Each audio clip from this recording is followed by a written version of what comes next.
accords avec des minorités vietnamiennes, les Méo, etc. Les Méo, marquez le mot Méo, ce sont des gens qui sont maintenant en Guyane. Donc des minorités les trahissent au profit des Indochinois qui coupent l'Indochine en deux. D'accord? La partie nord communiste, la partie sud capitaliste. Et les Américains vont nous remplacer. D'accord? Bien. Donc les militaires estiment qu'on les a trahis. Ils ont pris une raclée en 40, en 54, ils ont perdu une bataille, mais le pouvoir politique ne suit pas. Il aurait fallu, pour garder l'Indochine, envoyer des conscrits. Personne n'a envie en France de mourir pour l'Indochine. C'est le drame de l'Indochine, le drame. Et il fallait partir, hein, faut pas rêver. Mais c'est le drame de l'Indochine qu'on a quitté de manière un peu calamiteuse. Les Américains étant ravis de nous faire partir, éventuellement, voulant occuper la place. Eux-mêmes vont perdre la guerre d'Indochine, la guerre du Vietnam, mais ils l'ont gagné au cinéma. Si vous regardez les films d'Hollywood avec Rambo ou Chuck Norris, ils l'ont gagné, mais ils l'ont perdu quand même. Bien. Donc, nous, on l'a perdu.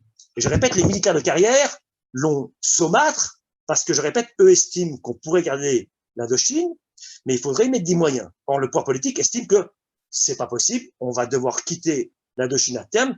Je vous rappelle que tout ça procède d'une arrogance colonisateur. Je vous rappelle la phrase de Jules Ferry.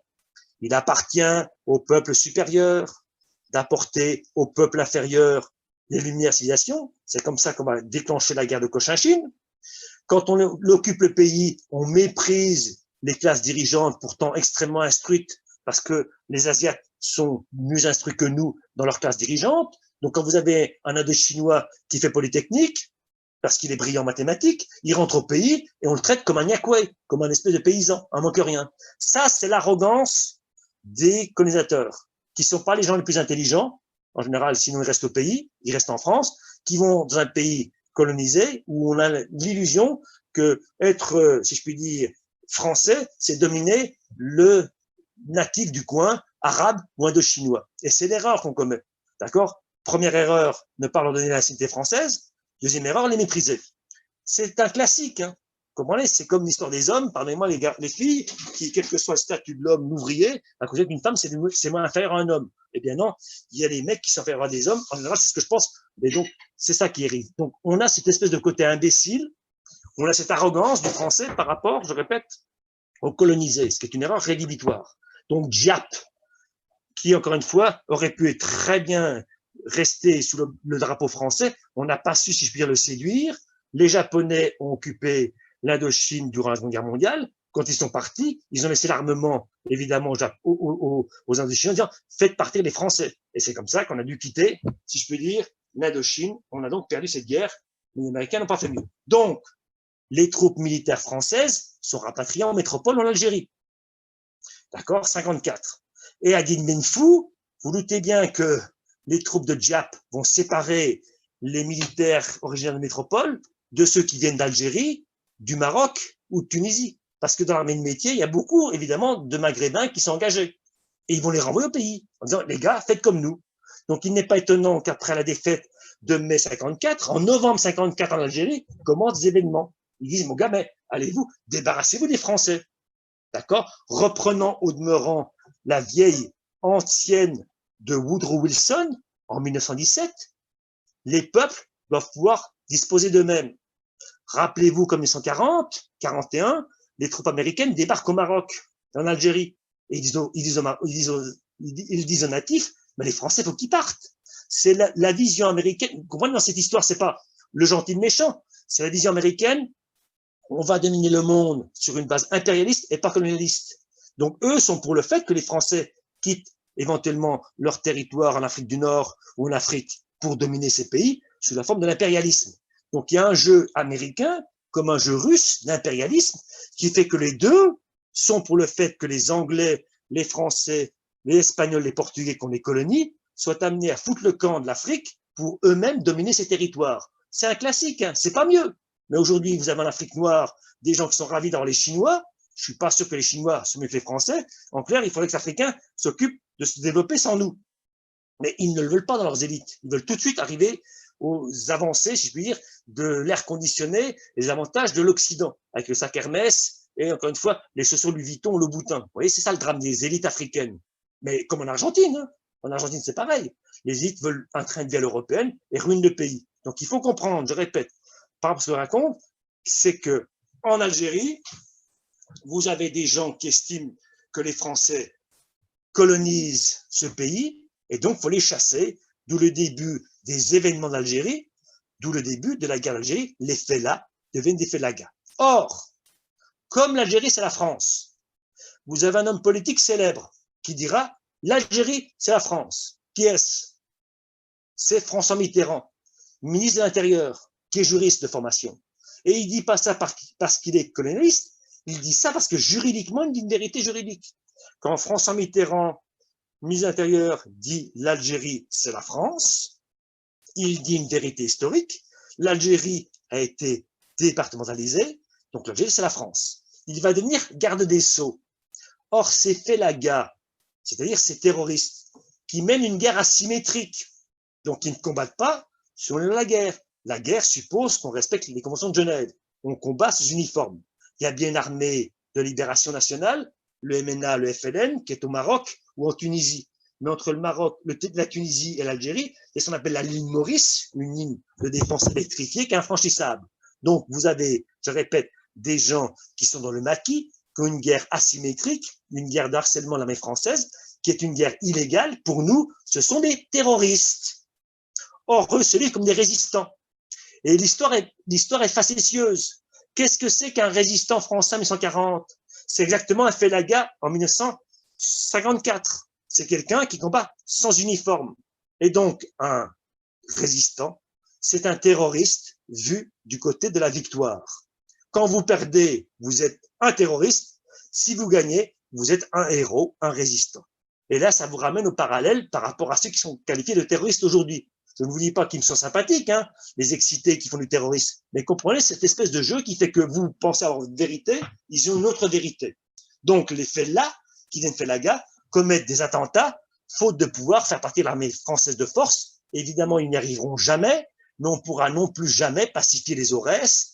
Pour ceux qui connaîtraient un peu le Djebel et les montagnes algériennes, encore une fois, il est clair que dans les Aurès, on peut résister pendant, c'est comme en Afghanistan, il est impossible de pacifier ces zones. Vous n'avez qu'à voir ce qui s'est passé avec Abdelkader, encore une fois, ou Abdelkrim au Maroc. On a eu un mal fou à pacifier ces zones parce qu'évidemment, on peut y résister pendant très longtemps et donc, il est impossible de pacifier la chose. Donc, il faut comprendre que face à cette insurrection qui crée, si je puis dire, je répète, des attentats, les régimes politiques français, les gouvernements français de la 4e République ont deux solutions. Soit on négocie, soit on réprime. Et il se trouve que systématiquement, un gouvernement réprime, le suivant négocie. Le suivant réprime, le suivant négocie. Et donc, on ne sait pas comment arrêter, si je veux, ce mouvement qui est impossible à arrêter. Je répète, on ne veut pas reconnaître l'indépendance d'Algérie parce que vous avez des pieds noirs qui pèsent considérablement du point de vue politique et économique. Et vous avez en face, je répète, des gens qui veulent absolument nous faire partir, qu'on ne pourra évidemment jamais empêcher de faire un attentat. Donc, c'est une question sans solution sur le terrain. Et il faut que vous compreniez, je répète, qu'à ce petit jeu, vous avez systématiquement répression et systématiquement ensuite négociation. Tiens, c'est très clairement ce qui est arrivé assez souvent avec la Corse. Quand en Corse, l'État français, après la Cavaleria, a commencé parfois à vouloir négocier avec les indépendantistes corses, vous avez des patriotes corses qui ont estimé que c'était absolument scandaleux, puisqu'on recevait à l'Élysée ou à Matignon des gens qui étaient des bandits à leurs yeux. Donc il faut comprendre que comment le citoyen algérien, je répète, arabe, kabyle ou autre, perçoit le fait qu'on négocie avec le FLN ou le MNA, il dit, mais enfin, l'État français est fou, on ne va pas négocier avec des terroristes. C'est la même chose actuellement, je répète, par rapport aux indépendantistes corses, qu'on va considérer comme des partenaires, alors que nous vont considérer que ce sont des voyous qui font du grand banditisme. J'ai pas de solution par rapport à ça. Eux se considèrent comme des patriotes qui veulent libérer le pays, prisonniers politiques. Nous, on considère que c'est un crime de droit commun. Donc, vous voyez que ces problèmes se répercutent dans le temps. En clair, vous avez le 15 avril 1956, un gouvernement de Félix Gaillard qui démissionne sur l'affaire algérienne. Donc, le 15 avril 1958, le gouvernement Félix Gaillard va démissionner sur l'affaire algérienne. Félix Gaillard est intéressant parce que il est Premier ministre, enfin, chef du gouvernement, à 38 ans. Et il va proposer une mesure qu'on reverra, l'article 49.3 de la Constitution française actuelle. Donc, Félix Gaillard démissionne, il a 38 ans, il est brillant, mais il n'arrive pas à résoudre la question algérienne parce qu'il démissionne sur l'affaire algérienne. Le chef de l'État, René Coty, sollicite tous les leaders politiques. Personne ne veut former un gouvernement. Ils l'ont tous déjà fait, ça a échoué. Il finit par choisir un certain Pierre Pflimlin. Pflimlin s'écrit P-F-L-I-M-L-I-N. Il est alsacien. Pierre Pflimlin, son neveu a dirigé Antenne 2, la chaîne publique.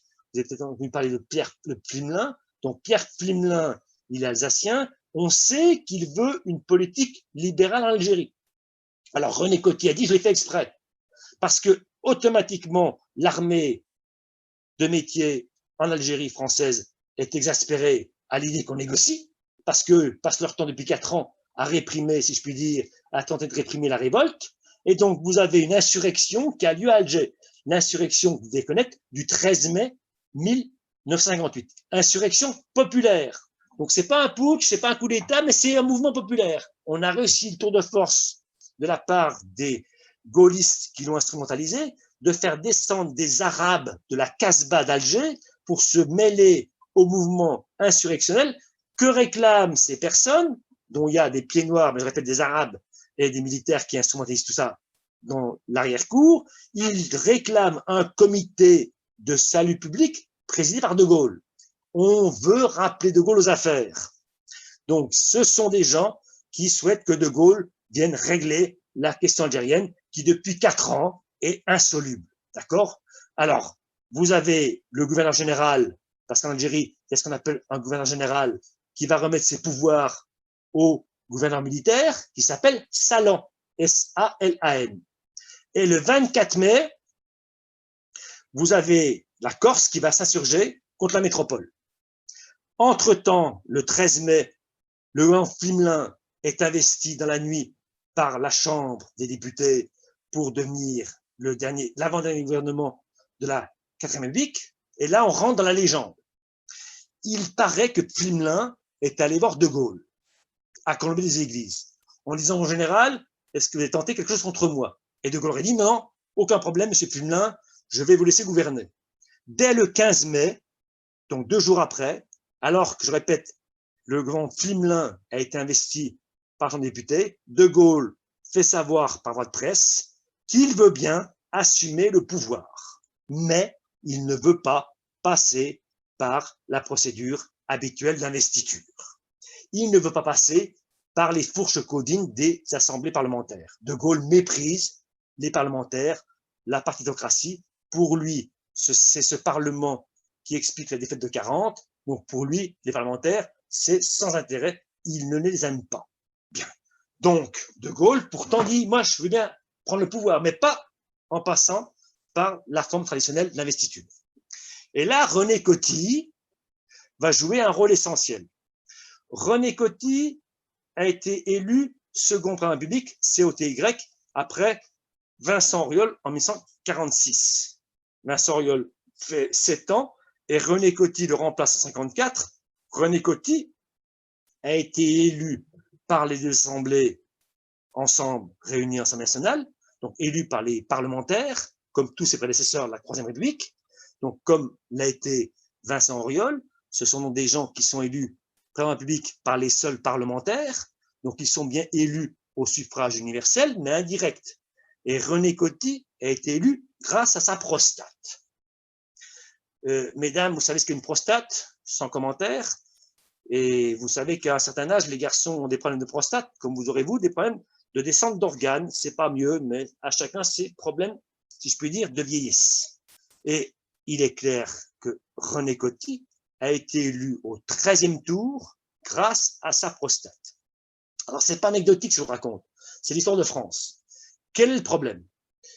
Juste avant que René Coty soit élu, vous avez Pierre Mendès France qui a liquidé en 1 mois la question de l'Indochine, accord de Genève, et il a fini par abandonner, je répète, l'Indochine en partie, mais c'est pas Mendès France qui est un salaud, c'est une question insoluble. Mendès France vient au pouvoir, il a été 6 mois, et lui règle les questions. Donc il a réglé en 1 mois la question de l'Indochine. Il a un second problème, c'est la CED, la Communauté européenne de défense. Il faut que vous sachiez qu'en 1944, les Américains, qui sont de grands naïfs, se rendent compte que les Russes sont des bolcheviques ou les staliniens, et que quand ils libèrent des territoires